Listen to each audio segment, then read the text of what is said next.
δεν παρουσιάζουν, δεν υπάρχει κανένα όνομα Τουρκοκυπρίων στην ίδρυση του ΑΚΕΛ. Η πολιτική απόφαση του ΑΚΕΛ να προσχωρήσει προς την πολιτική της Ένωσης είχε ενοχλήσει τους Τουρκοκύπριους και τους συνδικαλιστές ακόμα. Για πρώτη φορά εξελίχθηκε σε ένα ταξικό αγώνα που συμμετείχαν εργάτες, εργαζόμενοι, μεταλλουρήχοι, Ελληνοκυπρίοι και Τουρκοκυπρίοι μαζί. Εμάς την Τουρκοκυπριακή αριστερά δεν μας λυπήθηκε κανένας. Μόνοι που ήθελαμε την Κυπριακή ανεξαρτησία εμφανίστηκε να είμαστε εμείς. Το Τουρκικό Λαϊκό Κόμμα Χικμέτ Γιουρκάν Καβαζόγλου εξελιχθήκε σε ένα μεγάλο κίνημα. Αποφάσισαν να αποκεφαλαιώσουν και να εξοντώσουν αυτό το κίνημα. Σε αυτό το κέντρο της Λιβουργίας υπήρχαν πολλοί εργάτες, φίλοι του, γνωστοί του. Άρχισαν επαφές μαζί τους, να τους δει τα προβλήματα, να τους δει το μισόν του. Η οργάνωση που να καταλάβει τη Λιβουργία ως σκέτο από μέσα. Ήρθε μια ημέρα και ζήτησε ένα όπλο από τον Μακάριο. Τους τραβήσαν στη Λευκοσία, τους ανάκριναν και τους είπαν είτε δολοφονείτε τον Καβαζόγλου είτε πληρώνετε εσείς. Αλλάξαν η ρητοχή και πήγαν και είπαν ότι αγωνιζόταν με τον Μισάουλ για ελληνοτουρκική φιλία.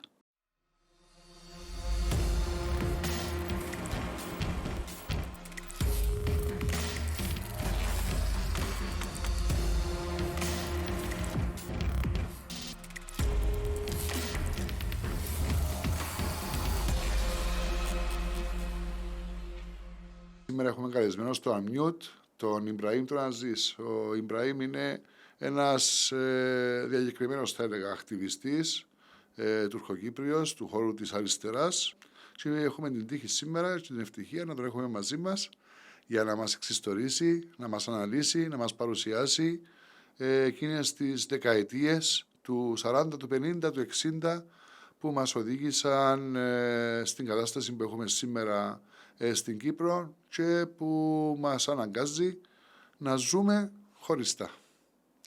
Ιμπραήμ μου, ο λόγος σε σένα. Ευχαριστώ πολύ. Πώς να αρχίσουμε και τι να πούμε. Να ξεκινήσουμε με βάση το τελευταίο σου βιβλίο, την άγνωστη τουρκοκυπριακή αριστερά, στο οποίο αναφέρεσαι σε πολύ σημαντικά γεγονότα. Ναι, βέβαια το βιβλίο σχετίζεται με την ιστορία, είναι ιστορικού περιεχομένου, αλλά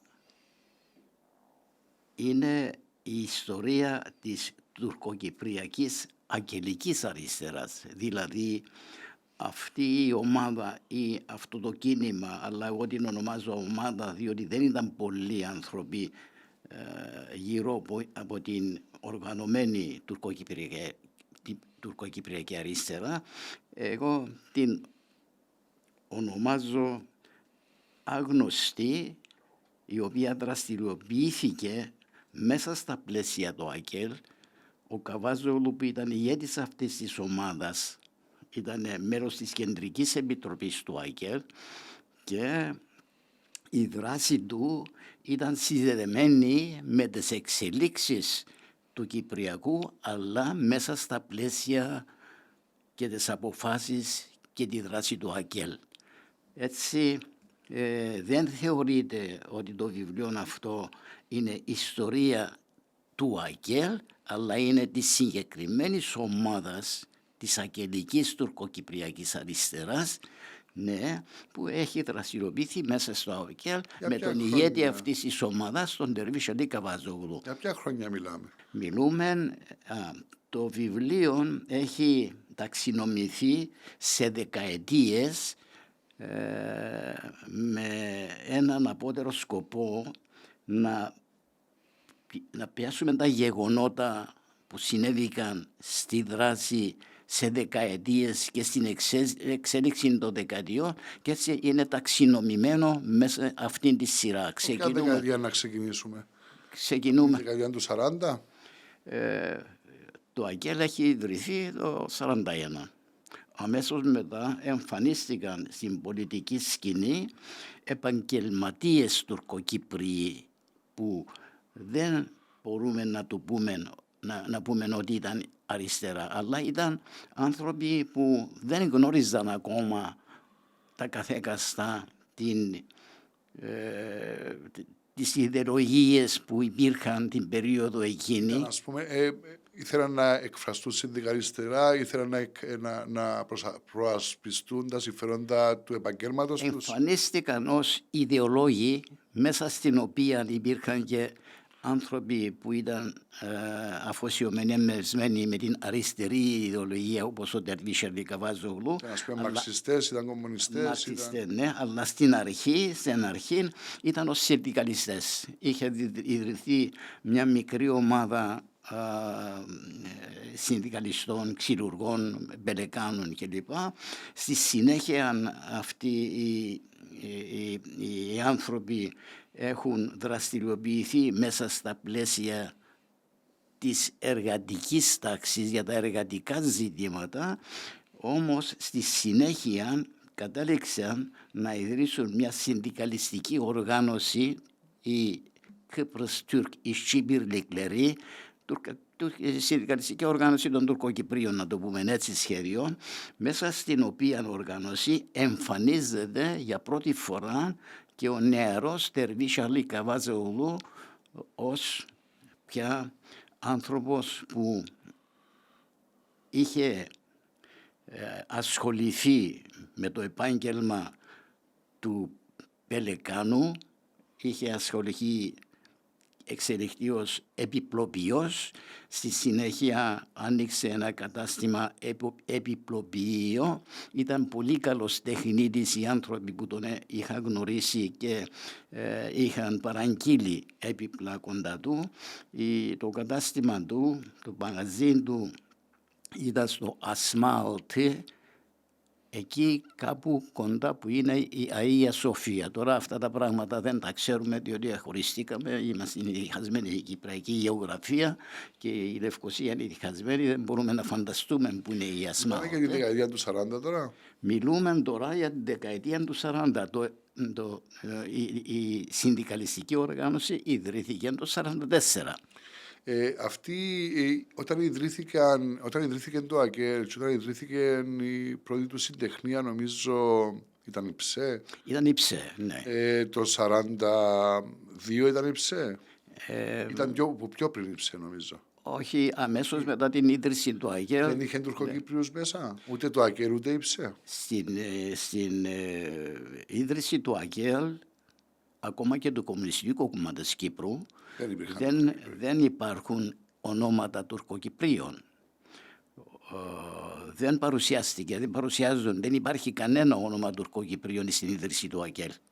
Πριν το 1941, πριν την ίδρυση του ΑΚΕΛ, όταν υπήρχε το Κομμουνιστικό Κόμμα Κύπρου, υπάρχουν κάποια στοιχεία, κάποια δεδομένα που να μας οδηγούν στο συμπεράσμα ότι υπήρχαν Τουρκοκύπριοι οργανωμένοι στο Κομμουνιστικό Κόμμα, κάπου σε συντεχνίες. Υπήρχαν ομάδες οργανωμένες Τουρκοκυπρίων, αλλά όχι σε σχέση με το Κομμουνιστικό Κόμμα Κύπρου ή το ΑΚΕΛ. Ναι, ήταν ξεχωριστές ομάδες. Οπότε, πολιτικά και συνδικαλιστικά, πότε βλέπουμε να υπάρχει κάποιο είδους συνεργασία? Κοιτάξτε, πολεμικά, στον πόλεμο πια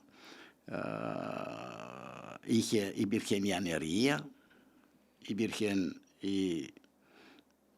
το χαμηλό βιωτικό επίπεδο. Έχουν καταταχθεί και μαζί στο Βρετανικό στρατό, Λιροκύπριοι και Τουρκοκύπριοι έχουν καταταχθεί μαζί το 1941 για να πολεμήσουν ενάντια στους...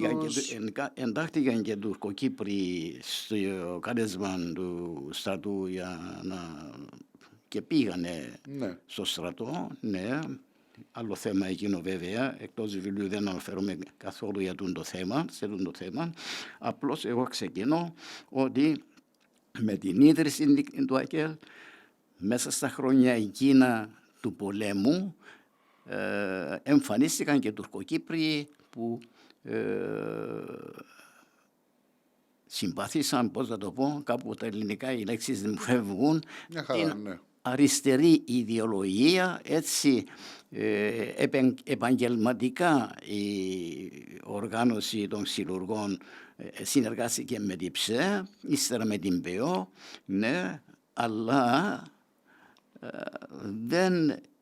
η συνεργασία εκείνη δεν ολοκληρώθηκε να είναι μια πιο βαθιά συνεργασία. Όπως διαβάζω στο βιβλίο, ο βασικός λόγος που δεν ολοκληρώθηκαν οι συνεργασίες αυτές ήταν το ότι το ΑΚΕΛ από την αρχή σχεδόν τάχθηκε υπέρ του αιτήματος για ένωση με την Ελλάδα. Ναι, αυτό συνέβη και ήταν παραπονούμενοι γιατί το ΑΚΕΛ ακολουθήσε την πορεία από τη δική μας άποψη της τουρκοκυπριακής αριστεράς, ήταν εθνικιστική γιατί είχε το όραμα να ενωθεί η Κύπρος με την Ελλάδα και αυτό το γεγονός, αυτή η πολιτική απόφαση του ΑΚΕΛ να προσχωρήσει προς την πολιτική της Ένωσης είχε ενοχλήσει τους Τουρκοκύπριους και τους συνδικαλιστές ακόμα. Παρ' όλα αυτά εντάχθηκαν στην πορεία αρκετοί Τουρκοκύπριοι στις τάξεις της ΠΕΟ. Εντάχθηκα βέβαια, αλλά στο αργότερο στάδιο. Όταν ιδρύθηκε το 1944 η οργάνωση, συνδικαλιστική οργάνωση, ακολούθησε στη συνέχεια ο μεγάλος απεργιακός αγώνας των μεταλλορύχων. Αυτή είναι μια σημαντική στιγμή στη συνεργασία των τουρκοκυπρίων συνδικαλιστών με την ΠΕΟ. Αυτά τα 4 χρόνια άρχισε να ξεκαθαρίζει μέσα στο συνδικαλιστικό τουρκοκυπριακό συνδικαλιστικό κίνημα, άρχισαν οι ιδεολογικές διαφορές. Και όταν μπήκανε ως συνδικαλιστική οργάνωση σε συνεργασία με συμβόλαιων, υπόγραψαν κάποιο συμβόλαιο συνεργασίας και προχώρησαν στον απεργιακό αγώνα. Τη στιγμή εκείνη εμφανίστηκαν και ιδεολογικές διαφορές μέσα στην συνδικαλιστική οργάνωση. Επικράτησε όμως η αριστερή πτέρυγα και υπήρχε μια εσωτερική σύγκρουση με τους ας πούμε εθνικιστές, ναι. Κυρίευσαν στην οργάνωση οι αριστεροί, οι οποίοι κατηγορήθηκαν και Χζıl Şebeke, κόκκινη συμμορία. Και άρχισε μέσα στη συνδικαλιστική οργάνωση, μέσα στο κίνημα, μια ιδεολογική συζήτηση και ιδεολογική σύγκρουση. Όμως η αριστερή πτέρυγα προχώρησε θαραλέα, επίμονα, σε συνεργασία με την ΠΕΟ και μπήκαν σε αυτόν τον μεγάλο απεργιακό αγώνα που εξελίχθηκε για πρώτη φορά στην ιστορία της Κύπρου, εξελίχθηκε σε ένα ταξικό αγώνα που συμμετείχαν εργάτες, εργαζόμενοι, μεταλλορύχοι, Ελληνοκυπροί και Τουρκοκυπροί μαζί. Ήταν το πρώτο. Ήταν το πρώτο, ίσως και το μοναδικό. Ήταν και μπορούμε να πούμε και το μοναδικό που μπορεί να χαρακτηριστεί ως ταξικός αγώνας. Στιγμιότυπο στο οποίο εκφράστηκε αυτή η ταξική αντιπαράθεση και στην οποία συμμετείχαν και οι δύο κοινότητες.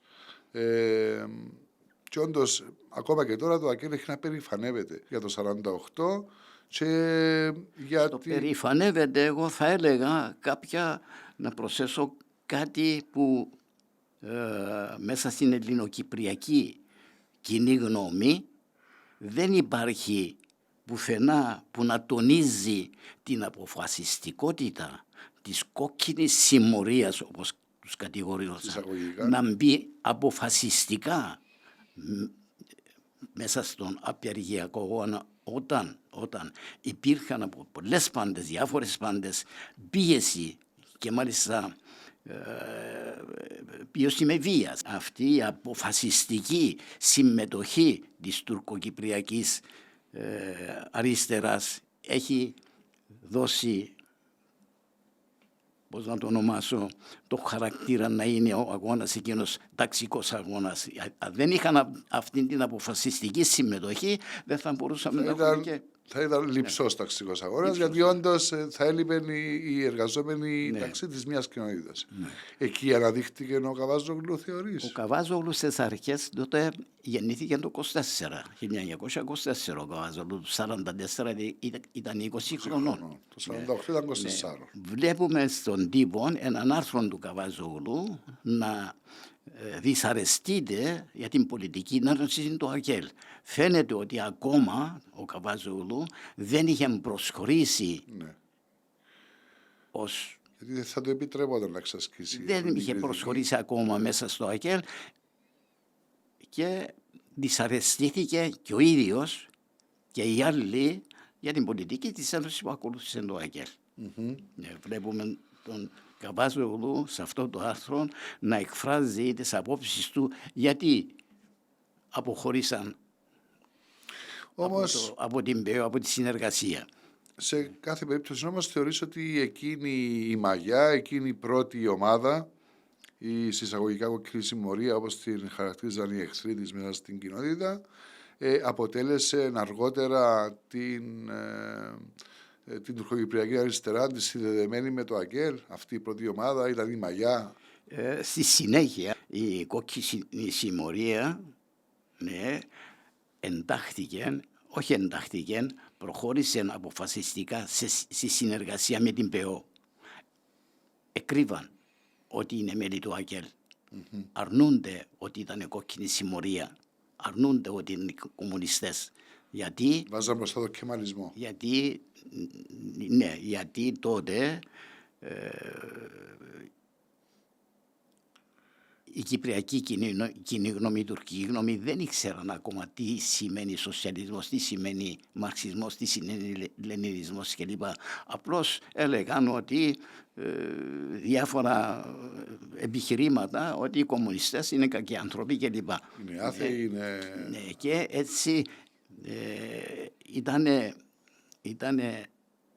η Ένωση ήταν ένα εμπόδιο για να ενταχθούν πλήρως στο ΑΚΕΛ. Όχι για να μπορέσουν να γίνουν πιο μαζικό κίνημα, εργατικό κίνημα μέσα στην τουρκοκυπριακή κοινότητα. Ναι, είναι καλό σημείο να το θίξουμε ότι η ενωτική πολιτική του ΑΚΕΛ ουσιαστικά εμπόδιζε... Ήταν διχαστική. Εμπόδιζε τους Τουρκοκύπριους να μαζικοποιηθούν μέσα στο ΑΚΕΛ και να μαζικοποιηθούν γενικά... Υπήρχε μια συγκεκριμένη στιγμή όμως που οι αριστεροί ιδεαλιστές Τουρκοκύπριοι μέσα στο εργατικό κίνημα δέχτηκαν, υπόγυψαν και συμφώνησαν με την πορεία της Ένωσης, με τη γραμμή της Ένωσης, γιατί ιδεολογικά σκεπτόμενοι ότι στην Ελλάδα θα μπορούσε να επικρατήσει το επαναστατικό κίνημα, να γίνει εξουσία και να γίνει μια σοσιαλιστική χώρα, κοινωνία όπως σε άλλες χώρες η Ελλάδα, και ήταν η μοναδική στιγμή. Αυτή η προοπτική της νίκης των κομμουνιστών στην Ελλάδα στον εμφύλιο, αυτή η προοπτική, η περίπτωση δηλαδή να κερδίσουν τον εμφύλιο, ήταν και ο βασικός λόγος που το ΑΚΕΛ, σύμφωνα με βιβλιογραφία, σύμφωνα με όσα μελετούμε τώρα, το ΑΚΕΛ αποφάσισε να εντείνει και να ισχυροποιήσει την ενωτική του γραμμή. Ότι δηλαδή θα έχουμε μια κομμουνιστική διακυβέρνηση στην Ελλάδα και η Ένωση της Κύπρου με την Ελλάδα θα είναι κάτω από μια κομμουνιστική διακυβέρνηση, η οποία φαντάζομαι το ίδιο θα είχαν σκεφτεί τότε. Είχε συμφωνήσει και η δεξιά της Κύπρου για πρώτη φορά. Σε τι πράγμα? Όταν το επαναστατικό κίνημα προχωρούσε, πήγαινε στην Αθήνα, ναι. Άρχισε να βάλει νερό στο κρασί της και να συνεργάζεται με το ΑΚΕΛ. Είναι για πρώτη φορά στην ιστορία αυτό το σημείο. Χρειάζεται μια ειδική μελέτη. Επί Λεοντίου να υπήρχε μια διαφορετική στάση και της Εκκλησίας. Όταν όμως το αριστερό επαναστατικό κίνημα είχαν πια αποτύχει, ναι, ξαναμπήκαν μέσα στα πλαίσια της σύγκρουσης, της εθνικιστικής σύγκρουσης, ποια παράταξη, αριστερή ή δεξιά, ποια παράταξη θα ηγηθεί στον εθνικό απελευθερωτικό αγώνα που στόχον είχε την ενώση. Και οδηγηθήκαμε μετά το 48, οδηγηθήκαμε το 47 στην πρόταση της Αγγλίας για Μουχταριέτ, για αυτοκυβέρνηση, διασκεπτική, ναι, η αριστερά συμμετείχε στη διασκεπτική, η δεξιά δεν συμμετείχε, και αυτό είναι μια άλλη ιστορική στιγμή που επηρέασε και την τουρκοκυπριακή αριστερά. Εσύ θεωρείς ότι η τουρκοκυπριακή αριστερά ευνοούσε τη διασκεπτική, ευνοούσε μια λύση αυτού του είδους? Ήταν υπέρ της διασκεπτικής. Είχαν ιδρύσει πια προς το τέλος του απεργιακού αγώνα, κατόρθωσαν να στήσουν την κυκλοφορία της πρώτης στην κυπριακή ιστορία, τουρκοκυπριακή ιστορία, εφημερίδα Εμεκτσί, εργάτης, ναι, κυκλοφόρησε μόλις το τέλος της απεργίας, με πολύ μόχθο, πολλή προσπάθεια, με πολλές δύσκολες οικονομικές κλπ, με εράνους κλπ, και άρχισαν μια ιδεολογική εκστρατεία μέσω της εφημερίας, ναι, και εμφανίζεται πια να οργανώνεται η τουρκοκυπριακή αριστερά γύρω από την εφημερίδα, γύρω από τη συντεχνία ως... Στην οποία εφημερίδα ο Καβάζογλου έπαιζε ρόλο, έτσι? Ο Καβάζογλου ήταν ο βασικός εργάτης που δραστηριοποιείται για να μαζέψουν χρήματα έρανο για να εκδοθεί η εφημερίδα. Δεν κράτησε πολύ καιρό η κυκλοφορία της Εμεκτσί, για οικονομικούς λόγους είχε κλείσει. Θυμούμε μια προσωπική συνάντηση που είχαμε το Ζαρτίδη στη συνέχεια μετά από χρόνια, ότι μου έλεγαν ότι πήγαινα σπίτι και δεν είχα ένα σελήνη στην τσέπη μου για να κάνω το ψώμνισμα για την οικογένεια. Δηλαδή, ως ηγέτης της ΠΕΟ δεν είχε χρήματα να ψωνίσει για την οικογένεια. Ναι. Υπήρχαν αυτές οι οικονομικές φτώχεια ισχυρή, φτώχεια μεγάλη. Μετά το 1948, 49, 50, όπου, όπως είπες και εσύ πριν, ιτήθηκε το αριστερό κίνημα στην Ελλάδα και βρέθηκε υποδιωγμόν, βρέθηκε στην προσφυγιά. Υπήρχε ουσιαστικός λόγος και πρακτικός λόγος για την Κυπριακή αριστερά, την Ελληνοκυπριακή αριστερά να θέλει ένωση με την Ελλάδα. Η αριστερά μαζί με τη δεξιά ξανά μπήκα στον ανταγωνισμό, ποιος θα δείξει πιο εθνική δύναμη, πιο μεγάλη εθνική δύναμη. Μάλιστα, που επηρέασε την τουρκοκυπριακή αριστερά. Η τουρκική οργάνωση είχε διαλυθεί με τα πολεμικά, μετά τον απεργιακό αγώνα, είχε διαλυθεί, ναι. Δεν μπορούσαν να λειτουργήσουν μέσα στην τουρκική συνοικία ως αριστερή οργάνωση, είχαν διαλυθεί, όμως δεν εγκατάλειψαν τη συνεργασία με την ΠΕΟ στους εργατικούς αγώνες. Ναι, έγινε και το δημοψήφισμα του 50. Αυτό ήταν μια άλλη ιστορική καμπή, ιστορικό γεγονός που το Άγγελ είχε αποφασίσει και οι Τουρκοκύπριοι να ψηφίσουν για το, ναι, έθεσε θέμα. Άνθρωποι, εγώ ήμουν τότε μικρό παιδί, δεν τα θυμούμαι αυτά, είναι απλώς αφηγήσεις που το περιβάλλον μου, τους συντρόφους, ναι. Είχαν μαζευτεί στη Λευκοσία η ηγεσία της αριστεράς, τουρκοκυπριακής αριστεράς, να συζητήσουν αν θα ψήφιζαν ή όχι.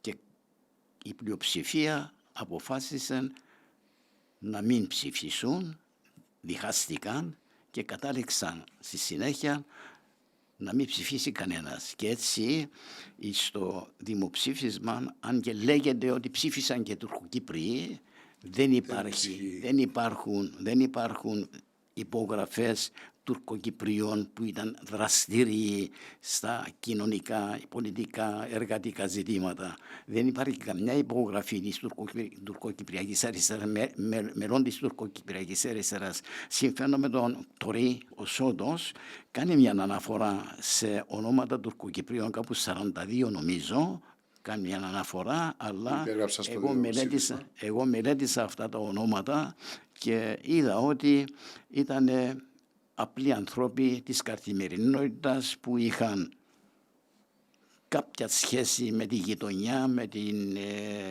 φιλίες κλπ. Που προχώρησαν και υπόγραψαν, όχι όμως και η τουρκοκυπριακή αριστερά. Εκείνο που μας δυσαρεστούσε πάντοτε και ακόμα δεν το διόρθωσε το ΑΚΕΛ, είτε του Χριστόφια είτε του Άντρου, ακόμα και του Στεφανού, να λένε ότι ψήφισαν και Τουρκοκύπριοι στο δημοψήφισμα. Ναι, αυτή ήταν μια απατηλή εικόνα. Ναι, είναι μια ψευτική εικόνα. Ναι. Ιδίως όταν βλέπουμε πώς αναπτύχθηκε το αντιενωτικό κίνημα στην τουρκοκυπριακή κοινότητα, το οποίο ήταν βάσιμο, και πώς αυτό εξελίχθηκε αργότερα σε κίνημα υπέρ της διχοτόμησης. Ναι, εξελίχθηκε, πια οργανώθηκε και η τουρκοκυπριακή μετά την απόρριψη, η απόσυρση της πρότασης για διασκεπτική, μετά το τέλος, ναι, άρχισαν να οργανώνονται και οι Τουρκοκύπριοι σε ομάδες. Είχε δημιουργηθεί Κύπρος Τουρκουρumlar Φεδερασιονού, Ομοσπονδία Τουρκοκυπριακών Οργανώσεων. Ναι, πίσω στο παρασκήνιο πια αυτής της οργάνωσης ήταν το όνομα του Τεγκτάς, που ήταν εισαγγελέας, ναι, και άνθρωπος των Εγγλέζων. Ήταν πράκτορας των Εγγλέζων, ξεκάθαρα. Ήταν εισαγγελέας του στέμματος. Ήταν εισαγγελέας του στέμματος, αλλά και πράκτορας των Εγγλέζων που ακολούθησαν τη διχοτομική πολιτική. Ναι. Συγκέντρωσαν τις τουρκοκυπριακές οργανώσεις εκεί που δεν υπήρχαν οργανωμένα σύνολα των Τουρκοκυπριών. Ίδρυσαν τους Χασάπιες, τους Μπακάλιες και λοιπά κάμποσες οργανώσεις και έκαναν την Ομοσπονδία Τουρκοκυπριακών Οργανώσεων. Τότε ήταν που διαλύθηκε και η συνδικαλιστική οργάνωση, διότι δεν θα μπορούσε να εισαχθεί κάτω από το έλεγχο του Τεγκτάς, της διχοτομικής πολιτικής ή της πολιτικής διέρη και βασίλευε. Ναι. Και έτσι μετά το δημοψήφισμα, εφόσον έμειναν στο κενό, δεν μπορούσαν να έχουν ένα γραφείο, μια οικοδομή, κάπου να στεγαστούν, προσχώρησαν στην ΚΕΠΕΟ το 1952. Αποφάσισαν να μπουν στο ΒΕΚΕ, έτσι μαζί με την προσχώρηση τους στην ΠΕΟ, η ΠΕΟ είχε δημιουργήσει το τουρκικό τμήμα. Μια οργάνωση που υπήρχε στελέχη, τουρκοκυπριακά στελέχη σε επαρχίες, σε χωριά κλπ.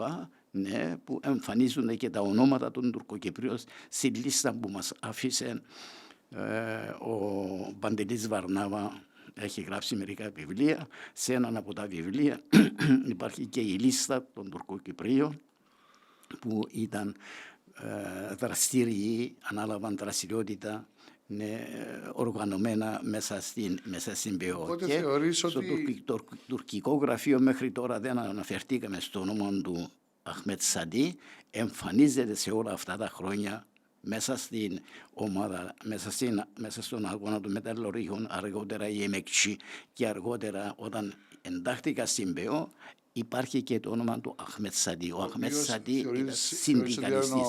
Ο ιδεολογικός πατέρας του Καβάζογλου. Μπορούμε να το πούμε έτσι. Ναι, μπορούμε να το πούμε έτσι. Αλλά ο Σατί δεν εμφανίζεται ως μέλος του ΑΚΕΛ, ενώ ο Καβάζογλου προσχώρησε μέσα στην Κεντρική Επιτροπή του ΑΚΕΛ. Ιδεολογικά ο Καβάζογλου ήταν ηγέτης, ο Αχμέτ Σατί ήταν συνδικαλιστικός. Ναι. Ωραία, οπότε το 1952 έχουμε επίσημα προσχώρηση των αριστερών τουρκοκύπριων συνδικαλιστών στην ΠΕΟ, λόγω του ότι για κάποια χρόνια η ελίτ, ας πούμε, η τουρκοκυπριακή ελίτ, ο Ντεχτάς και οι συνεργάτες του καταφέραν να αλώσουν το συνδικαλιστικό κίνημα, δεν τους άφησαν χώρο ουσιαστικά ανάπτυξης, δεν μπορούσαν να ενταχθούν κάτω από την Ομοσπονδία του Ντεχτάς. Αρχές του 1950 πια υπήρχε μια αλλαζανή σκηνή πια. Είχε στην Τουρκία ιδρυθεί το Democrat Party, Δημοκρατικό Κόμμα του Μέντερες, που οδήγησε την Τουρκία στο ΝΑΤΟ, οδήγησαν στρατεύματα στην Κορέα και η Τουρκία έμπηκε μέσα στο ΝΑΤΟ και κυριαρχούσαν πια το ΝΑΤΟ στην Τουρκία. Ναι. Και στα πλαίσια του ψυχρού πολέμου. Ναι, αρχίζει πια μια νέα σελίδα του ψυχρού πολέμου που λειτουργήσαν και η τουρκοκυπριακή αριστερά μέσα στην ΠΕΟ ως οργάνωση, ως δραστηριή εργατική ομάδα, εργάτες που εξελίχθηκε ο αριθμός των Τουρκοκυπρίων μέσα στην ΠΕΟ από το 1952 μέχρι το 1958 που άρχισαν να χτυπούν την ηγεσία της αριστεράς σε 3.000 μέλη. 3.000 μέλη. Ναι, που είναι ένας μεγάλος αριθμός. Είναι μεγάλος αριθμός και η ΠΕΟ είχε 10.000, δεν θυμούμαι πόσους είχε τότε. Ναι. Έτσι μπαίνουμε στη φάση της προετοιμασίας του ένοπλου αγώνα, αλλά μπαίνουμε στη φάση της ένταξης της Τουρκίας στο θέμα της Κύπρου, στο θέμα της απελευθέρωσης της Κύπρου ως παράγοντας και γίνονται προετοιμασίες πια να επιβάλλει η Αγγλία το δικό της σύνταγμα, εφόσον η εθνικιστική ελληνοκυπριακή ηγεσία οδηγούσε τα πράγματα προς ένοπλη σύγκρουση, σημαίνει να είχαν σύγκρουση με την απικία. Απικιοκρατική δύναμη. Έτσι, μετά που ιδρύθηκε η ΕΟΚΑ, οι Τουρκοκύπριοι βρέθηκαν αντιμέτωποι με την οργανωμένη επίθεση της τουρκικής δεξιάς, είπαμε Ομοσπονδία Οργανώσεων, αλλά πια εφαρμογή του Διέρη και Βασίλευε. Στην εφαρμογή του Διέρη και Βασίλευε πια η Αγγλία, δεν θυμάμαι ποιος το είπε, μετά που ο Μακάριος έκαμε εκείνες βομβιστικές επιθέσεις στα πρόθυρα κάποιας εξέλιξης κλπ. Ο Θεός να λυπηθεί τον λαό σου, ναι. Ο Χάρτη νομίζω το είπε. Εμάς την τουρκοκυπριακή αριστερά δεν μας λυπήθηκε κανένας. Ξεκίνησε τη δράση της ΙΟΚΑ, άρχισε η τουρκική δεξιά, η οργανωμένη κάτω από τον ηγεσία του Ντεγκτάς, παρασκηνιακά ήταν η ηγέτης. Ναι. Δημιουργήθηκε η TMT το 1956. Ναι, ίδρυσαν την TMT και άρχισαν να επιτίθενται. Άρχισαν ο εθνικισμός, να αναβιώνει ο εθνικισμός και στην τουρκική πλευρά, ναι, και να οδηγηθούμε σε σύγκρουση της εθνικιστικής τουρκοκυπριακής κοινότητας με τον εθνικισμό των Ελληνοκυπρίων που ζήτουσαν την ενοχή και η οποία κορυφώθηκε το 1958. Κορυφώθηκε το 1958, το 1957 κορυφώθηκε μάλλον, όταν πια προχώρησαν οι συνομιλίες για την ανεξαρτησία της Κύπρου, Ελλάδα, Τουρκία, Αγγλία, ερήμην του Κυπριακού λαού, για να μας επιβάλλουν λύση διχοτομική οι Εγγλέζοι, ναι. εισάξαν την Τουρκία ως παράγοντα στο Κυπριακό, εκεί που με τη συμφωνία της Λοζάνης είχε εγκαταλείψει οποιασδήποτε βλέψεις και λοιπά δικαιώματα στην Κύπρο. Μήπως δεν έμπηκε λόγω της Ένωσης? Δηλαδή, εάν οι Κύπροι είχαν έτοιμα την απελευθέρωση τους και τη δημιουργία ενός ανεξάρτητου κράτους, το οποίο οι δύο κοινότητες ήταν πολιτικά ισότιμες, θα έμπαινε η Τουρκία στο παιχνίδι? Δεν ήταν η Ένωση που έβαλε την Τουρκία στο παιχνίδι? Το παιχνίδι χάθηκε με τη διασκεπτική. Εκεί χάθηκε το παιχνίδι. Ναι, διότι η Αγγλία υποχωρούσε, έδινε σε άλλες απικίες ανεξαρτησία, ναι, ήταν πρόθυμη να δώσει ανεξαρτησία και στην Κύπρου, αντί να δεχτούμε τη διασκεπτική και να αγωνιστούμε ενωμένοι ακριβώς σε έναν εθνικό απελευθερωτικό αγώνα που να έχει στόχο την απαλλαγή από την απεικιοκρατία, με κοινόν αγώνα Ελληνοκύπριων Τουρκοκύπριων. Προχωρήσαμε στην Ένωση. Προχωρήσαμε ο καθένας μόνος του. Ναι. Ακριβώς. Ναι. Αυτόν έφερε την Τουρκία μέσα. Ναι. Η Τουρκία δεν ήρθε από το πουθενά στο προσκήνιο, ήρθε διότι οι Ελληνοκύπροι ήθελαν την Ένωση με την Ελλάδα. Την έφερε η Αγγλία. Την έφερε η Αγγλία ως ισοζύγιο. Ως ισοζύγιο. Και το σύνταγμα που μας έδωσαν ήταν ακριβώς ένας τρόπος να επιτευχθεί αυτό το ισοζύγιο. Και άρχισαν πρώτα να δολοφονούν την Ελληνοκύπριακη αριστερά. Η ένοπλη το 1958 είχαμε δολοφονίες εκατέρωθεν. Και το 1957 άρχισαν να δολοφονούν τους Ελληνοκύπριους αριστερούς. Το 1958 μετά την Πρωτομαγιά, μετά την πορεία της Πρωτομαγιάς, όπου συμμετείχαν και οι Τουρκοκύπριοι, αποφάσισαν να εξοντώνουν τους ηγέτες της αριστεράς με το σύνθημα ότι ο κομμουνισμός «Communism hergörüldü başı ezilmelidir». Η κεφαλή του κομμουνισμού πρέπει να λιώνεται όπου εμφανιστεί. Και άρχισαν να δολοφονούν με το Σατί και άλλους κλπ. Και στη συνέχεια οδηγηθήκαμε στην Κυπριακή Δημοκρατία, την Κυπριακή Δημοκρατία. Ναι, η τουρκοκυπριακή αριστερά πια εμφανίζεται ξεκάθαρα ο ρόλος του Καβάζογλου ως ηγέτης σε αυτήν την περίοδο. Πώς εμφανίζεται? Όταν έχουμε πάει στο 60 πλέον. Όταν πια είχαν προχωρήσει οι συνομιλίες και οδηγήθηκαν οι συνομιλίες προς την κατάληξη για ανακήρυξη της Κυπριακής Ανεξαρτησίας, είχε τη διορατικότητα ο Ντέρβις Καβάζογλου να ιδρύσει έναν πολιτικό κόμμα μέσα στην τουρκική κοινότητα με την ημέρα της ανακήρυξης της Κυπριακής Δημοκρατίας.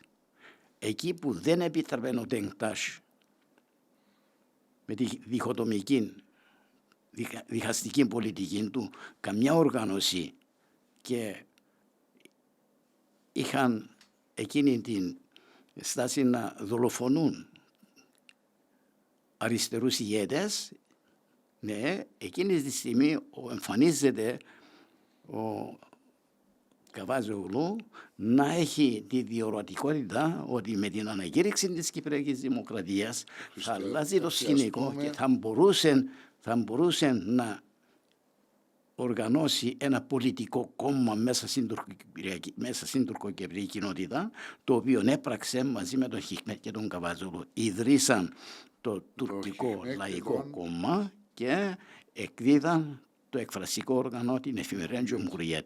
Η Cumhuriyet κυκλοφόρησε με τον Γιουρκάν και τον κυκλοφόρησε η πορεία της κυκλοφορία με την ανακήρυξη της Κυπριακής Δημοκρατίας με ολοτσέλιους τίτλους «Να αγκαλιάσουμε τη δημοκρατία». Ήταν οι μόνοι ανθρώποι, μόνη παράταξη, μόνη ομάδα που ήταν αποφασισμένοι να αγκαλιάσουν την Κυπριακή Δημοκρατία όταν ο Μακάριος υπόγραψε και είχε αμφιβολίες, όταν το ΑΚΕΛ είχε αμφιβολίες και... Ήταν η μόνη ομάδα που ουσιαστικά αξίζει να αναφέρεται και να τιμάται, ιδίως όταν οι δύο από αυτούς είχαν δολοφονηθεί και νωρίς. Ναι. Ο Χιχμέτ και ο Γκουρκάν, να μας πεις αυτή την ιστορία. Ναι, δραστηριοποιηθήκαν, αυτό το κόμμα δραστηριοποιήθηκε 2 χρόνια, το 60 ως το 62. Το 62 τον Απρίλη, 24 το Απρίλη, 23 προς 24 το Απρίλη, δολοφονήθηκαν και οι δύο. Ο Χιχμέτ στο δωμάτιο όπως κοιμόταν με τη σύζυγο του, και ο Γκουρκάν επέστρεφε στο σπίτι του με το αυτοκίνητο του, με τα σουβλάκια στο αυτοκίνητο, να πάει στη γυναίκα του μέσα στην αυλή. Και δολοφονήθηκαν από ό,τι διαφαίνεται από τουρκικές μυστικές υπηρεσίες ή από την TMT. Η TMT αποφάσισε τη δολοφονία.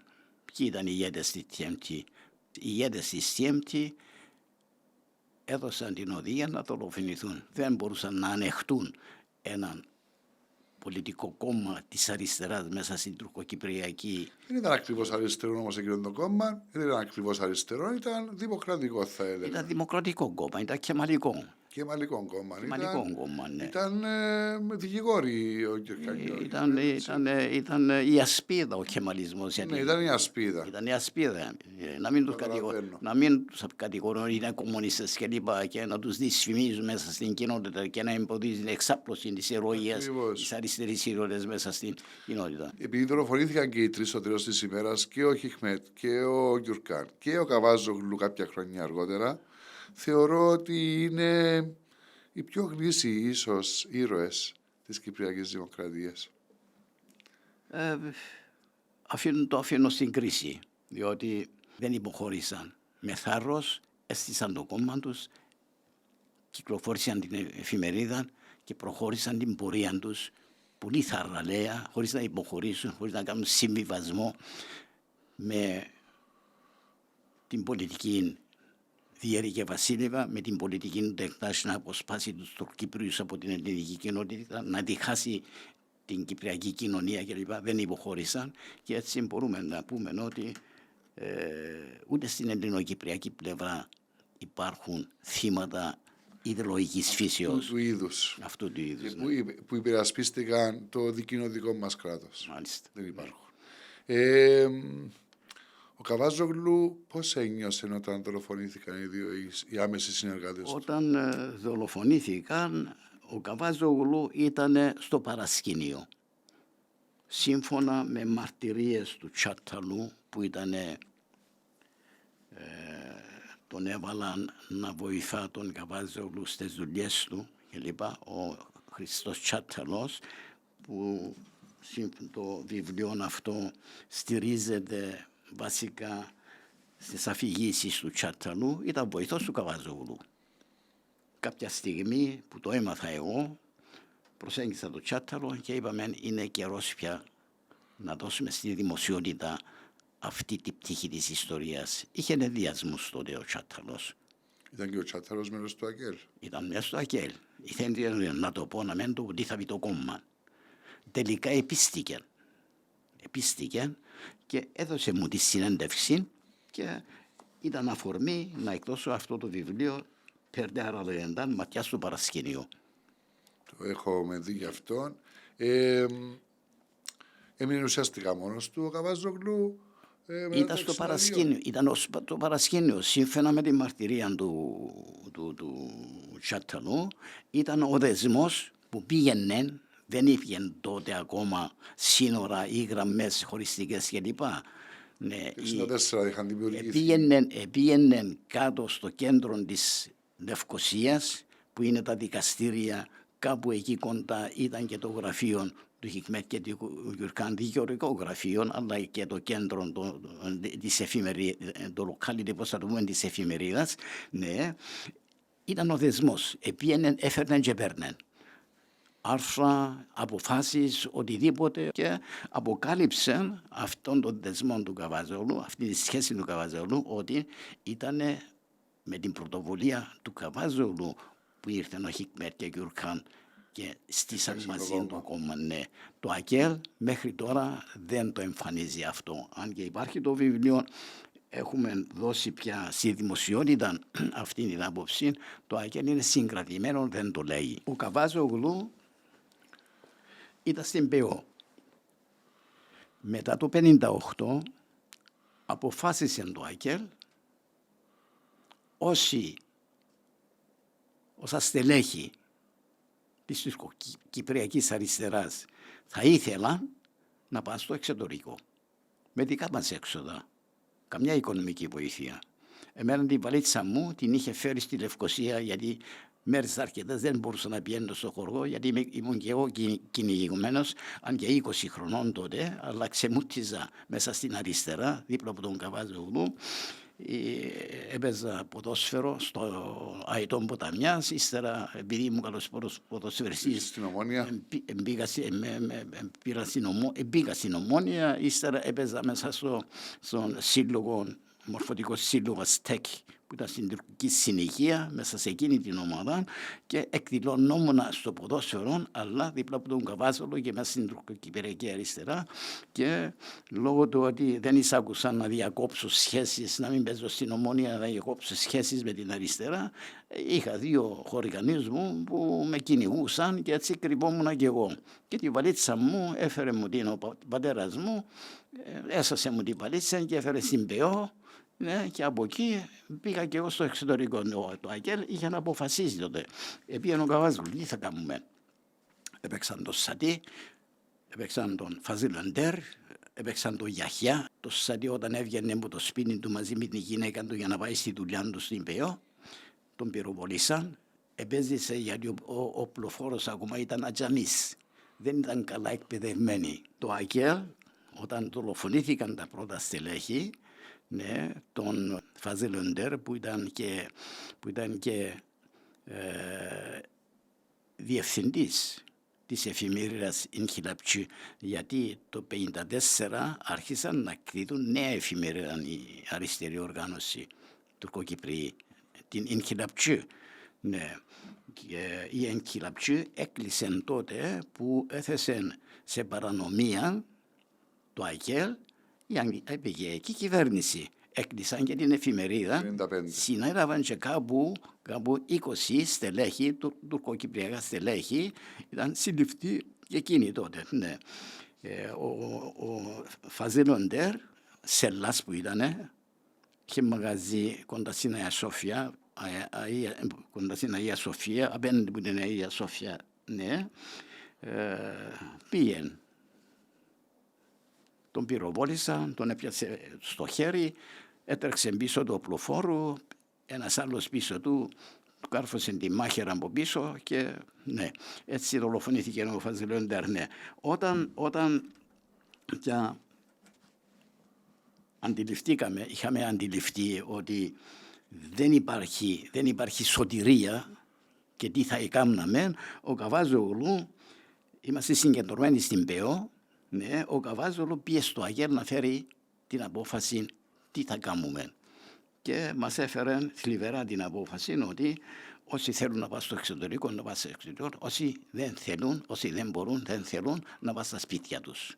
Αυτή ήταν μια ιστορική απόφαση. Δεν μπορούμε να τους υπερασπιστούμε, δεν μπορούμε να σας προστατεύσουμε.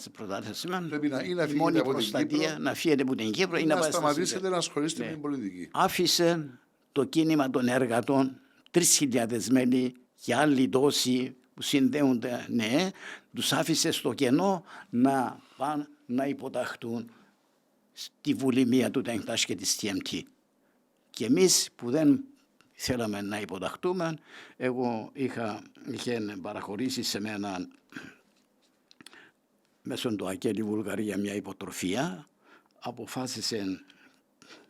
αποφασίσαμε τότε εσύ να πας να σπουδάσεις και κάνουμε μια συμφωνία με τον Καβάζογλου, μετά τις σπουδές θα έρθω και εγώ να ενταχθούμε στον αγώνα και να συνεχίσουμε τον αγώνα μας. Έτσι εγώ συνδέθηκα πολύ στενά με το περιβάλλον του Καβάζογλου. Τι σπούδασες Η υποτροφία ήταν γεωπονική σχολή.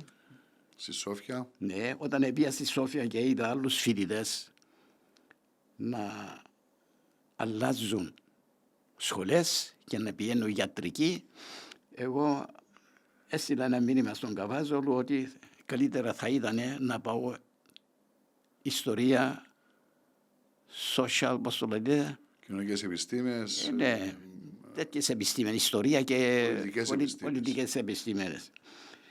Λέγει, μου έστειλαν πίσω μήνυμα, η Βουλγαρία με τα λίγα οικονομικά τους μας παραχώρησε μια υποτροφία. Αυτή είναι η υποτροφία, να πάει στη σχολή αυτή που παραχωρήθηκε, να μην ενοχλείς τις αρχές της κράτους. Και εγώ πήγα στη σχολή και έμεινα εκεί, τέλειωσα τη γεωπονική σχολή. Στη συνέχεια πήρα το δοκτοράτο στην αμπελουργία εινολογία και ήρθα στην Κύπρο. Λοιπόν, το ΑΚΕΛ με την απόφαση, μα ουσιαστικά άφησε τους Τουρκοκύπριους συνδικαλιστές και αριστερούς. Συνδικαλιστές και αριστερούς και ολόκληρη την κοινότητα. Την προοδευτική κοινότητα. Το έλεος της διχοτομικής πολιτικής του Τεκτάς. Και να φτάσουμε σιγά σιγά με ένα σταθμό στην αλλαγή ξανά της γραμμής του ΑΚΕΛ, αλλά και όλης της Ολυμπιακής κοινότητας ξανά μετά το 1963-1964 υπέρ της Ένωσης. Όπως και γίνει και πια η ανεξαρτησία της Κύπρου έχει δημιουργήσει εντελώς διαφορετικές συνθήκες στην Κύπρο. Ως πια ανεξάρτητη δημοκρατία με όπως ήταν το σύνταγμα που μας επέβαλαν τότε, αλλά είμαστε ανεξάρτητη δημοκρατία και λειτουργούσαμε πια διαφορετικά. Είχε δημιουργηθεί το Τουρκικό Λαϊκό Κόμμα, το ΑΚΕΛ πήρε τη στάση όσον αφορά την ανακήρυξη της Κυπριακής Δημοκρατίας, είναι γνωστά αυτά. Ναι, η Πίκρα του Μακάριου, γιατί υπόγραψε με το «Έτσι θέλω», δεν αφοσιώθηκε καμιά. Το δήλωσε αργότερα ο Εκκληρίδης. Δεν ήθελε κανένα στην Κυπριακή Δημοκρατία. Δεν αγαπήθηκε ποτέ η Κυπριακή Δημοκρατία. Οι μόνοι που ήθελαμε την Κυπριακή ανεξαρτησία εμφανίστηκε να είμαστε εμείς. Και η Κυπριακή Αριστερά. Ομάδα δική μας, αλλά με την εξέλιξη, με την αυτή που πήρε ως κίνημα το Τουρκικό Λαϊκό Κόμμα Χικμέτ Κιουρκάν Καβάζογλου, εξελιχθήκε σε ένα μεγάλο κίνημα. Ναι. Αποφάσισαν να αποκεφαλαιώσουν, ναι, για να εξοντώσουν αυτό το κίνημα. Δολοφόνησαν και τον Χικμέτ και τον Κιουρκάν, όπως είπαμε προηγουμένως, και ο Καβάζογλου πήρε την πληροφορία της δολοφονίας σύμφωνα με το τσάταλο από τον Μιχαλάκη Κουσουλίδη. Ο Μιχαλάκης Κουσουλίδης έπεσε μαχωμένος το 1964 εκεί στην Μανσούρα. Δεν είχε μια σφαίρα τον έπιασε στην κεφαλή, έπεσε νεκρός. Ήταν το παιδί της Εδών που ήταν και εκείνος δίπλα από τον Καβάζογλου. Και ήρθε και έφερε το μαύρο χαμπάρι όταν είμαστε κοιμόνταν στην ΠΕΟ, στη βιβλιοθήκη. Από το 1958 μέχρι το 1962 ο Καβάζογλου σπιτώθηκε, κοιμόταν στην ΠΕΟ και έφερε το κακό μαντάτο, έτσι το λέμε στα ελληνικά. Ναι, ήταν 6 ώρα το πρωί, ήρθε, χτύπησε την πόρτα ο Κουσουλίδης και έτσι έμαθαν ο Καβάζογλου τη δολοφονία του Χικμέτ Κιουρκάν και έπαθε σοκ. Έπαθε κυριολεκτικά σοκ, αρρώστησε. Ναι. Από την ΠΕΟ τον μετάφεραν στο σπίτι του Τζονί, γιατί εκεί έφευγαν όλα τα στελέχη που την ΠΕΟ και έμενε μόνος του με το τσάτρον και λοιπά, με τους φίλους του στην ΠΕΟ, θα μπορούσαν να ορμήσουν ένα βράδυ και να τον δολοφονήσουν. Έτσι τον εφύγαν από εκεί και τον πήρα στην Ακρόπολη, στο σπίτι του Χριστόφορου Τζονή από την Κοντέα. Ήταν μέρος της Κεντρικής Επιτροπής του ΑΚΕΛ. Ο Χριστόφορος Τζονής ήταν μέρος του τουρκικού γραφείου, του γραφείου μειονοτήτων. Έτσι ήταν τότε το γραφείο μειονοτήτων, ναι. Εγώ το λέω τουρκικό γραφείο, και ήταν και το δεξί χέρι του Γιάννη Κατσουρίδη όσον αφορά τα τουρκικά ζητήματα. Ο Τζονής είχε καθοριστεί ως υπεύθυνος της ασφάλειας και της προστασίας του Καβαζόγλου. Ήταν στο σπίτι του. Εγώ τον άκουσα να πει ότι δεν μπορούσε να κυκλοφορήσει έξω για δύο λόγους. Τον κυνηγούσαν οι TMT, αλλά κυνηγούσαν τους Τουρκοκύπριους μετά τα γεγονότα του 1963-1964, κυνηγούσαν τους Τουρκοκύπριους και οι Ελληνοκύπριοι εθνικιστές από δύο πλευρές. Και έτσι, όταν κάποιος ερχόταν στο σπίτι και είχαμε κάποια αμφιβολία ή οποιοδήποτε ξένος ερχόταν στο σπίτι, ο Καβάζογλου ανέβαινε, είπαν, από αυτήν την τρύπα, είχε μια πορτούα που έμπαινε πάνω στο σέντε, σκαρφάλωνε από μια σκάλα, έμπαινε στο σέντε και κρυβόταν εκεί μέχρι να φύγουν οι ξένοι. Ναι. Εγώ ζήτησα να δω αυτό το σέντε τι είναι, να μην πω τι είναι. Βγήκα και εγώ εκεί πάνω όταν ήρθα. Ναι. Λοιπόν, έτσι... Ωραία, περνάμε από τις δικοινοτικές ταραχές 63-64, διακοινωτικές ταραχές. Περνάμε στην αλλαγή της πολιτικής του Μακαρίου, αλλά και του ΑΚΕΛ και όλων των ελληνικών κομμάτων ξανά υπέρ της Ένωσης. Ξαναέρχεται ο Γρίβας τον Ιούνιο του 1964 στο νησί. Έχουμε τον βομβαρδισμό της Τιλιρίας, έχουμε την ελληνική μεραρχία στην Κύπρο και βρίσκεται ο Καβάζογλου μέσα στο ΑΚΕΛ, Τουρκοκύπριος, στην έξαρση του εθνικισμού στην Κύπρο, ένας Τουρκοκύπριος. Κυνηγημένος από τη μία και από την άλλη πλευρά. Κυνηγημένος από τις δύο πλευρές και να πηγαίνει στα χωριά να δίνει διαλέξεις και ομιλίες.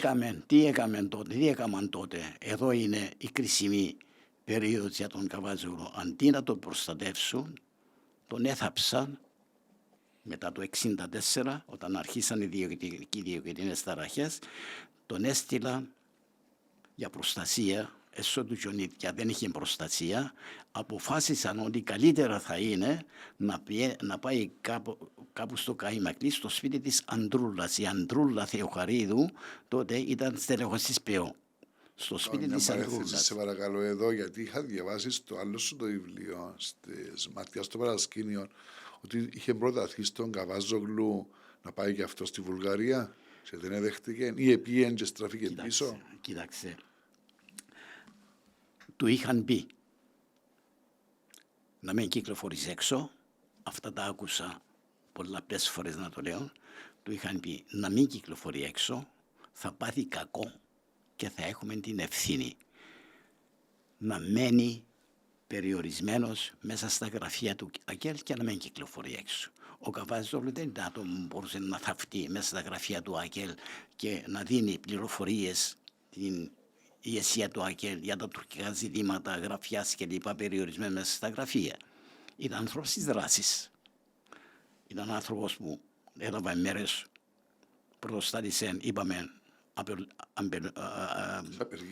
απεργίες, μεταλλορύχοι, εφημερίδες, κόμματα, εφημερία Ινκυλαπτσί, 3.000 μέλη της ΠΕΟ. Ήταν άνθρωπος της δράσης. Δεν μπορούσε να περιοριστεί μέσα στα γραφεία του ΑΚΕΛ και να τον ελέγχουν αυστηρά κλπ. Έτσι, εφόσον δεν μπορούσε να περιοριστεί στα γραφεία, τον πίεζαν να πάει στο εξωτερικό, να παντρευτεί και να κάνει οικογένεια και να ζήσει εκεί πέρα. Και αυτός, σύμφωνα με την δήλωση που έκανε ο Ζαρτίδης, ότι είπε στον Ζαρτίδη, εγώ δεν είμαι μετανάστης, είμαι αγωνιστής. Αρνήθηκε. Συναντηθήκε μαζί μου 2 φορές στη Βουλγαρία. Το 1963 ήρθε στο γάμο του Πεωνίδη με την Έλλην Πεωνίδου έγινε ο γάμος στη Βουλγαρία Δεκέμβρη το 1963. Ήρθεν εκεί, συναντηθήκαμε. Έμπηκε μέσα στο Βουλγάρικο Κομμουνιστικό Κόμμα του τουρκικού τμήματος. Είχαν τουρκικό τμήμα. Μεγάλη τουρκική μειονότητα στη Βουλγαρία. Τουρκική μειονότητα, είχαν εφημερίδα, είχαν οργάνωση κλπ. Τον έβαλε μέσα σε αυτοκίνητα, τον επήρα σε χωριά, συνοικισμούς, τουρκόφωνους κλπ. Πήγαμε μαζί του, μιλήσαμε αρκετά τότε και έκανε και ένα παράπονο τότε που το γράφει στο βιβλίο. Αποφάσισε να βγει στο παρασκήνιο μετά την δολοφονία Χικμέτ Γιουρκάν. Πια ήταν 62 Χικμέτ Γιουρκάν και μιλούμε το 63-64. Αποφάσισα να βγω στο παρασκήνιο πια, να μην κρύβουμε. Να βγω από το παρασκήνιο. Ναι, να βγω στο προσκήνιο. Να βγει στο προσκήνιο. Εκεί που τον είχαν κλείσει στο σπίτι της Αντρούλας Θεοχαρίδου, ήταν υπόγειο, όπως μαρτυρά η Έλλη, κόρη της Αντρούλας, ήταν 16 χρονών, αλλά εγώ την είδα πολύ αργότερα όταν εργαζόταν στο Φιλελεύθερο δημοσιογράφος κλπ. Με πήρα συνέντευξη, την οποία τη συνέντευξη δημοσιεύω μέσα σε αυτό το τουρκοκυπριακή αριστερά, ναι. Έκλεισαν τον και ούτε ο Αντωνάκης, ο γιος του Χαμπή Μιχαηλίδη, ο Χαμπής Μιχαηλίδης ήταν ο γραμματέας της ΕΚΑ. Ούτε ο γιος του Χαμπή Μιχαηλίδη, που ήταν στενός φίλος που τον περιβάλλον του, που ήταν στο διπλανό σπίτι, δεν αντιλήφθηκε κάπου 6 μήνες που ήταν στο υπόγειο ότι ο φίλος του ήταν εκεί. Ήταν κλειστός εκεί πέρα. Ήταν φυλακισμένος. Δυσανασχέτησε.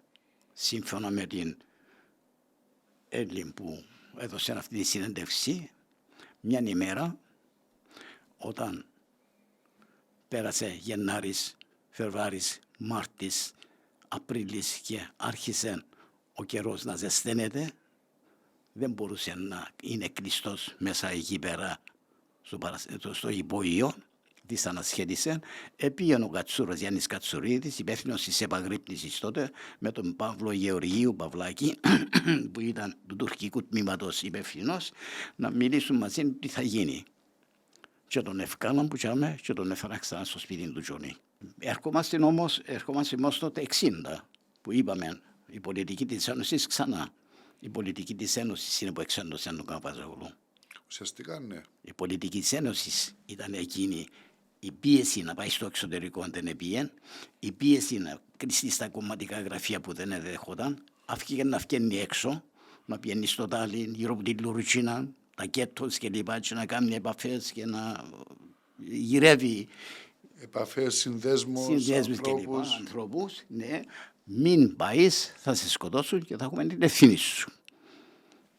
Σύμφωνα με μαρτυρίες εγώ αργότερα που πήρα από τον Κατσαμπά, Χριστιανή Κατσαμπά, Αγγελίδη και άλλους. Ήταν διευθυντής της Χαραυγής. Έχω ονόματα, ναι. Είχαν αποφασίσει, γιατί δεν ακούε, και είχαν την ευθύνη να τον αποβάλουν από το κόμμα. Έτσι τον απομάκρυναν από το κόμμα, αλλά τον δυσαρέστησα κιόλα. Διότι όταν θέλεις να τον αποβάλεις από το κόμμα, ναι, αυτός πια έχασε την επαφή με τους ανθρώπους της ομάδας ευαγρύπνησης, τον Κατσούρο και τον Τζονί κλπ. Έχασε την επαφή. Έχασαν και την πληροφόρηση. Ναι, και δεν έλεγε που πήγαινε και τι έκαμνε. Λειτουργούσε πλέον αυτόνομα στα τελευταία στάδια της ζωής του. Πήγαινε στο Δάλι,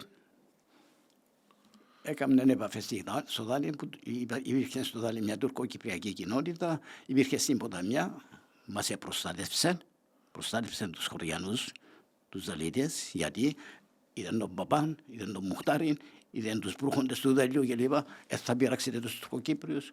Έκαμε αυτή την προσπάθεια εκεί πέρα, δημιούργησε ένα κλίμα στο Δάλι κοινής συνύπαρξης, πήγαινε ο Μακάριος και στο Δάλι και στην Ποταμιά, εντάξει, δημιούργησε ένα κλίμα και πώς να ανοίξει ένα σχολείο στο Δάλι για τα παιδιά των Τουρκοκυπρίων που είχαν μείνει στο Δάλιν και στην Ποταμιά. Που δεν Και εμπήκα δραστηριοποιείτο γύρω από το Δάλιν, την Ποταμιά, αλλά είχε και σχέσεις με την Λουρουτσίνα, το κέντρο της Λουρουτσίνας. Το κέντρο της Λουρουτσίνας είχαν συγκεντρωθεί κάπου 5 ως 6.000 άτομα που το Δάλιν, που την Ποταμιά, που το Πετροφάνι, κοντά στην Αθήνα, που την Κόση, που συμφωνεί Λάρνακα, 15 πόσα μίλια που την Λάρνακα, Κόση, Κοτσάτι, Μαθιάτι, εντάξει, είχαν συγκεντρωθεί όταν αποφάσισε για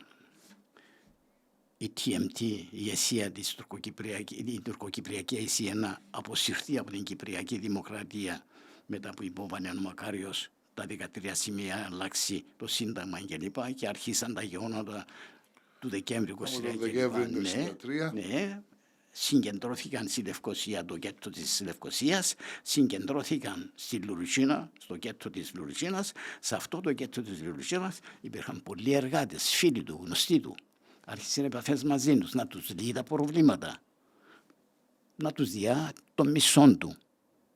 Γιατί δεν δούλευαν, είχαν ανάγκη να ξοδεύει τα χρήματα που έπιαναν στους φίλους του, να τους κάνει ταυτότητα, να λύει τα προσωπικά τους, αλλά ταυτόχρονα πέρασε από τον νου του, το έμαθαμε αργότερα τούτο, να στήσει μια οργάνωση στη Λουρουτσίνα, ένοπλη οργάνωση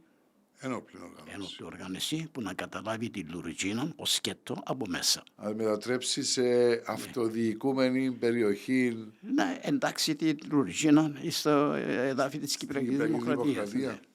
Σύμφωνα με τον Φίο Κοτσάπαν που ήταν υπεύθυνος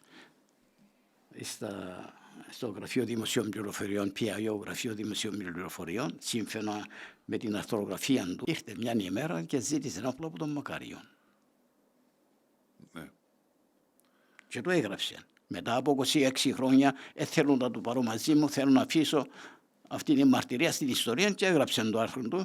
Μετά που διάβασα εγώ το άρθρο, το Κοτσαπά είπε «Ζήτα τον», για να έχω περισσότερες πληροφορίες. Την Κυριακή είχε η δολοφονία. Το Σάββατο ήταν στο Προεδρικό. Σύμφωνα με τον Κοτσαπά, έκανα 2 ώρες το Προεδρικό να συναντηθούν με τον Μακάριο και να ζητήσει από τον Μακάριο όπλα. Και ο Μακάριος του είπε, σύμφωνα με τον Κοτσαπά, εγώ θα σου δώσω τα όπλα. Γιατί μου τα ζήτησες εσύ. Δεν σου δίνω εγώ όπλα να πας να κάνεις ό,τι θα κάνεις. Εσύ τα ζήτησες και εσύ θα σου τα δώσω γιατί τα ζήτησες εσύ. Γιατί ενέργησες με τον τρόπο ο Μακάριος. Απλούστατα, ναι, επίτυχε το εγχείρημα του να καταλάβει τη Λουρουτσίνα. Ήταν μια επιτυχία για τον Μακάριο. Ήταν μια επιτυχία. Και ο Μακάριος, για να έχω μάρτυρα, σύμφωνα πάλι με τον Κοτσαπά, ότι εσύ μου ζήτησες όπλα, θέλω τη συνάντηση που θα κάνουμε να παρευρεθεί και άνθρωπος αξιωματικός της ειρηνευτικής δύναμης των Ηνωμένων Εθνών. Και έτσι το Σάββατο ήταν μαζί με τις παρέαν του στο Προεδρικό, έκανα 2 ώρες συνάντηση με τον Μακάριο, ναι, και την Κυριακή, την επόμενη, την Κυριακή, ευρέθηκε στην Ενέδρα. Οπότε, κατά κάποιον τρόπο, έφτασε αυτή η πληροφορία αυτή τη συνάντηση και τη κορύφωση των ενεργειών του Καβάζογλου, έφτασαν αυτές οι πληροφορίες στη TMT. Λοιπόν, εγώ έχω δει τον ηγέτη της ομάδας, της αριστερής ομάδας στη Λουρουτσίνα, ζει ακόμα. Γιατί προδώσατε τον Καβάζογλου? Γιατί όταν η TMT αντιλήφθηκε ότι είχαν κάποια σχέδια κλπ, τους τραβήσαν στη Λευκοσία, τους ανάκριναν και τους είπαν είτε δολοφονείτε τον Καβάζογλου είτε πληρώνετε εσείς. Μου είπαν ότι ήθαν να χυθεί πολύ αίμα. Συγγενείς μας, παιδιά, γυναίκες κλπ. Να χυθεί πολύ αίμα. Οπότε ουσιαστικά υποχρέωσε η TMT και το καθεστώς Δεχτάς υποχρέωσε Αυτές τις Οργάνωσε. είναι ενόπλην ομάδα. Οργάνωσε τον ηγέτη της ομάδας με έναν άλλον που ήταν ο δάσκαλος που θα φέρνε στο Δάλιν, ναι, οργάνωσαν την ενέδρα. Και μαζί με τον Καβάζογλου ήταν και ο Κώστας ο Μισαούλης. Λοιπόν, ερχόμαστε πώς συνέβηκαν όλα αυτά. Ναι, ζήτησε όπλα από τον Μακαριό και βρέθηκε νεκρός. Το ΑΚΕΛ, η επαγρύπνηση, το γνώριζαν. Θέλω να τους να τους πιστώσω σε αυτό. Δεν εγνώριζα, διότι αν εγνώριζα, έλεγαν του Μισαούλη πήγαινε σήμερα εσύ μαζί τους. Το γεγονός ότι ο Τζονής το πρωί σήκωσε το τηλέφωνο, σήκασε το τηλέφωνο και είπα του Μισαούλη, Κώστα, πήγαινε εσύ μαζί του σήμερα, γιατί εγώ δεν μπορώ να πάω. Δεν ήβραμε άλλον να πάει, γιατί στη γειτονιά της Ακρόπολης υπήρχαν 4-5 άτομα που πάντοτε το συνόδευαν, που πήγαινε κάπου να μιλήσει. Ναι. Εκείνη την ημέρα ο Τζονής δεν μπορούσε να πάει, δεν ήβραν άλλον και ο ίδιος τηλεφώνησε τον Μισαούλη να πάει. Αν ήξερε ο Τζονής, που ήταν υπεύθυνος της ασφαλείας και της προστασίας, το επαναλαμβάνω, θα έστελνε τον Μισαούλη. Ή ότι οργανώνει ενόπλες ομάδες, ή ότι ζητά όπλα από τον Μακάριο. Ναι. Αν ήξεραν τα πράγματα, δεν θα έβαλαν τον Μισαούλη να πάει θύμα. Εντάξει, άρα δεν γνωρίζαν. Γιατί δεν γνωρίζαν, έρχεται και επαληθεύει αυτά που μαρτύρησαν δημοσιογράφοι, ότι ήθελαν να τον αποβάλουν και τον αποξένωσαν και δεν έδιωσαν πληροφορίες τι έκανε. Γιατί ο προορισμός του δεν είναι γνωστός. Καμιά μαρτυρία δεν υπάρχει. Εκείνη την ημέρα θα βγαίνει, θα έκανε αυτό και αυτό. Ναι. Εκείνο που ανακοίνωσαν αρχικά, ο Κατσούρας έφτιαξε μια παραχάραξη ιστορία, παραχάραξη για να καλύψει τον εαυτόν του, ότι έπεσαν θύματα στην κομματική δουλειά. Έκαναν κομματική δουλειά. Ναι, πήγα για κομματική δουλειά και τα θύματα. Εγώ του είπα το Κατσούρα. Φίλε Γιάννη, ήταν τόσο σημαντική η κομματική δουλειά για να χάσουμε 2 αξιόλογα στελέχη. Τι είναι αυτά που λες. Αλλάξαν την εκδοχή και πήγαν και είπαν ότι αγωνιζόταν με τον Μισαούλη για ελληνοτουρκική φιλία. Ναι. Ο Μισαούλης ήταν η πρώτη φορά που ευρέθηκε στο περιβάλλον του μαζί του. Καμιά φορά άλλη, δεν υπάρχει οποιαδήποτε άλλη μαρτυρία που να τον συνόδευε ή να μαζί του ή να κάνουν αγώνα για ελληνοτουρκική φιλία. Απλώς πήραν την εντολή, πήγαινε σε μαζί του. Που είναι και προβληματικό, γιατί μπορείς να μιλάς για ελληνοτουρκική φιλία το 1965 εν μέσω της Κυπριακής Δημοκρατίας. Είναι παραμύθι του Κατσούρα, να το πω ξεκάθαρα. Αλλά ναι. Ο συμβολισμός που έμεινε από εκείνη την κηδεία είναι η ελληνική και η τουρκική σημαία στα φέρετρα των 2 πεσών. Μια άλλη μαρτυρία που τότε λες και δεν είμαστε στην Κυπριακή Δημοκρατία, δεν υπήρχε σημαία της Κυπριακής Δημοκρατίας. Τη σημαία της Κυπριακής Δημοκρατίας, το Προεδρικό, την ανάρτησε μέρος του Νεοκυπριακού Συνδέσμου. Ανάρτησε, το λέμε. Ανάρτησε. Δεν υπήρχε σημαία. Εγώ συνέχεια γίνηκα μέρος του Νεοκυπριακού Συνδέσμου. Στο Προεδρικό δεν υπήρχε η Κυπριακή σημαία. Υπάρχουν μαρτυρίες για αυτά και το μαρτυράει η γυναίκα του Παγιάτα, η Κλεοπάτρα. Ναι, γιατί και στο θανάτων του Μακαρίου καλύψαν το με την Κλεοπάτρα, με την Επανακυπριακή σημαία και ο Δούντας αντέδρασε. Ήταν πρέσβης ο Δούντας, ναι. Επήγαινε ο Παγιάτας, η Κλεοπάτρα ήταν νύφη, ήταν αδελφότεχνη του Μακαρίου. Είναι, ακόμα ζει, γερόντισσα, ζει. Αδελφότεχνη του Μακαρίου, ο Παγιάτας ουσιαστικά ήταν γαμρός του. Ναι. Και είχε πρόσβαση στον Μακαριό. Δεν ήξερα αυτό. Ναι. Και έπιε εμένα, νομίζω ήταν ο Νίκος ο Μανούλης, δεν θυμάμαι το δεύτερο, έπιε μια νύχτα, βάλαν την Κυπριακή σημαία και ο Μακάριος τη δέχτηκε και υπάρχει κομμότονα. Θυμάμαι από τα διάφορα σκαλίσματα που κάνω και εγώ είναι ότι το 1972 ο γνωστός δημοσιογράφος ο Λάζαρος Μαύρος ήταν μαθητής του Λυκείου και κατέβασε την Κυπριακή σημαία από τη Βουλή. Ναι. Ως μέρος της ενωτικής, ας πούμε. Ήταν και ακόμα είναι ο ίδιος. Ναι, είναι ο ίδιος, δεν αλλάξει τίποτα. Ναι. Ιμπραήμ μου, έχουμε συμπληρώσει τον χρόνο μας. Έχουμε κάνει το προφίλ του Καβάζογλου, το έχουμε σχεδιάσει καλά, Ναι. που ήταν αυτό και το αντικείμενο μας το βασικό. Έχουμε κάνει και το προφίλ της τουρκοκυπριακής αριστεράς, της αριστεράς δηλαδή που προσπάθησε να αναπτυχθεί στη σκιά, θα έλεγα, του Αγγέλ. Να μου επιτρέψεις να σε διακόψω, Ναι. να ολοκληρώσω Ωραία. την παραχάραξη του Κατσούρα ότι αγωνίζονται για την τουρκική φιλία. Ναι.